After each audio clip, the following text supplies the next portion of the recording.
Hello, my name is Duncan Alderdice, and the reason I'm making these videos is to document the journey I take as I become who I am. Today was an interesting day, roller coaster of emotions, and it's not done yet. First item of business.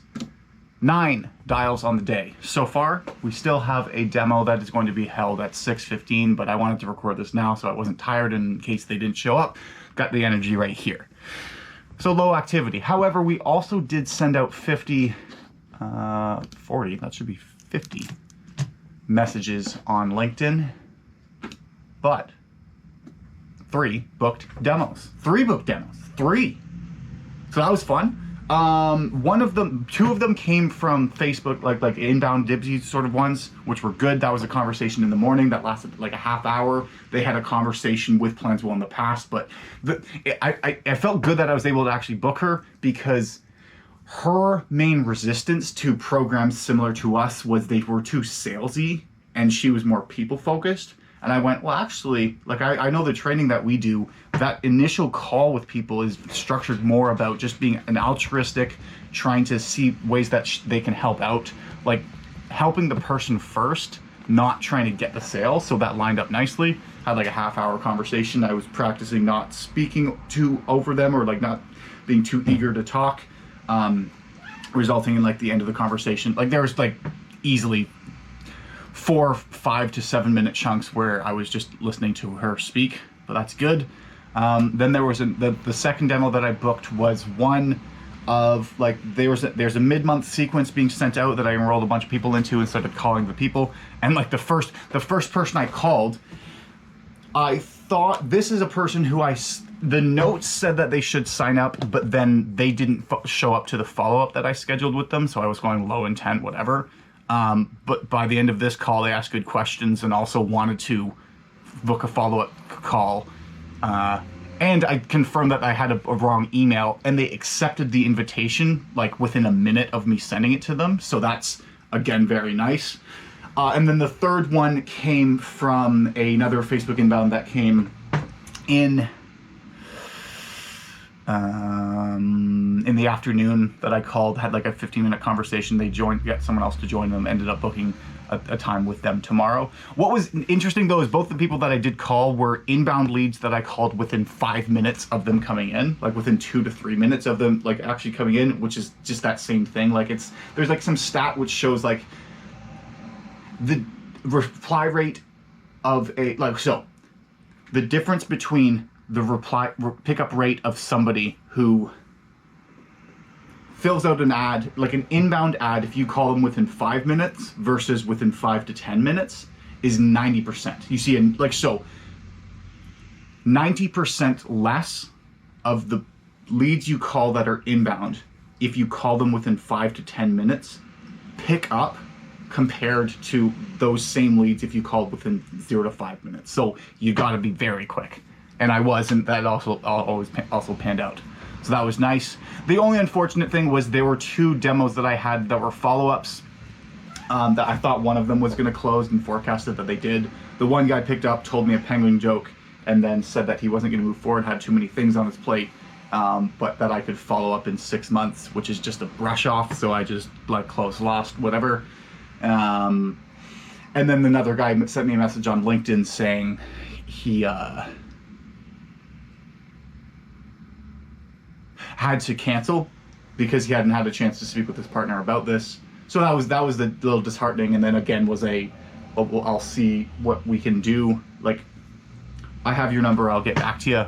I sent a message back going like, do you want to just push it back a week? And he hasn't replied to that yet. So we'll see. It was a little disappointing. That was one person who actually filled out the website. And then there's another demo that I held on Monday. That was the one that was more trust focused, who they are meeting with their boss, decision maker today regarding us. So hopefully I hear from them today or tomorrow. We shall see. But so that was disappointing. Like I kind of lost the wind of my sails because I was expecting one of those to close. Like I'm close to hitting quota. I want to be able to hit quota by the end of the week. I was hoping that I could hit quota for the month by the end of the first week. And I think it's just more going, seeing as I closed the $10,000 beast mode deal, I like I want this to be a big month. Yes, it's only the 8th day that's ending, but I want it to be like a 30K, 40K close month where like I just get like 10 to 20K of the 35% commission. Like that's the real money, like everything that comes on top of that.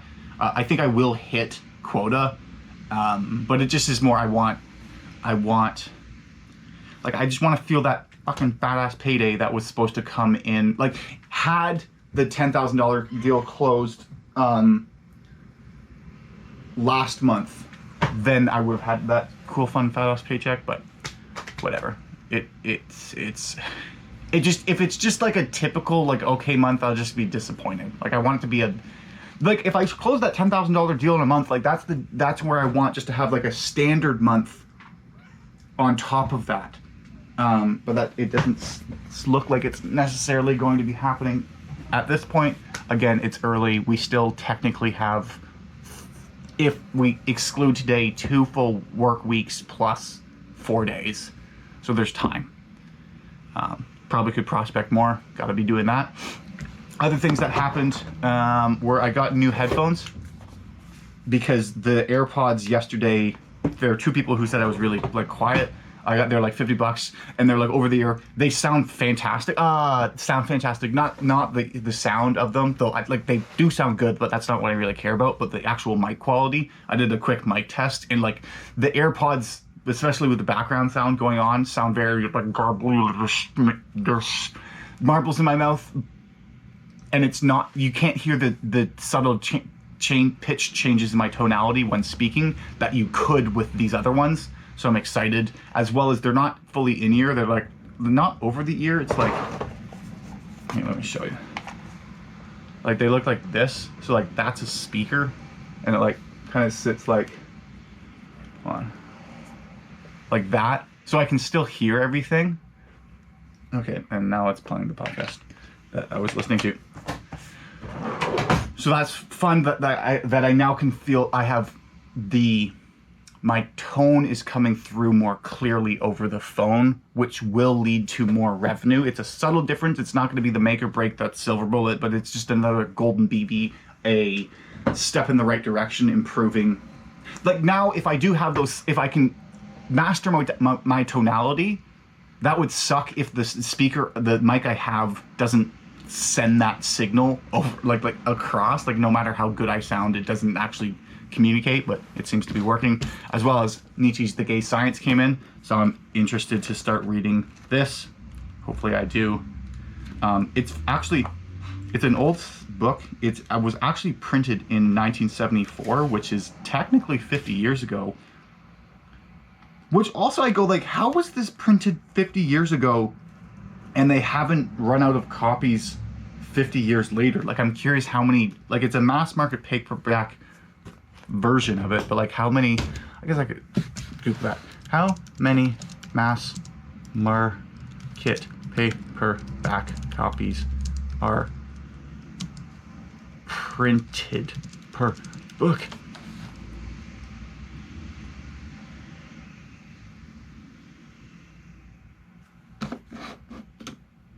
Yeah, no, it doesn't.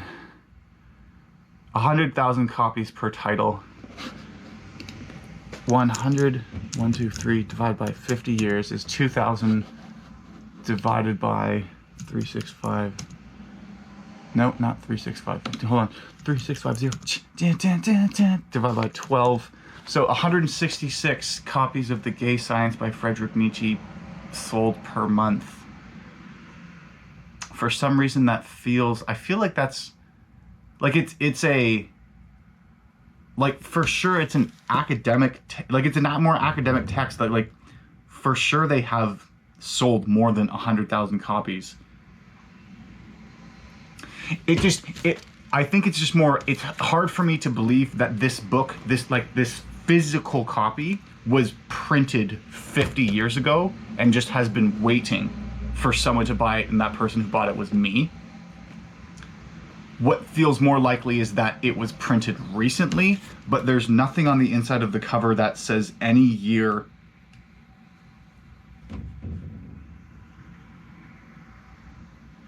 Like the most recent year is March. It says March 1974. Again, in that, like, just that's hard for me to believe. I don't know how the whole thing works. But as well as I got cat litter that came in the Amazon mail, because the grocery store now, it's not a Provigo, it's a Maxi, which is like a discount grocery store, and like everything, I don't like it as much.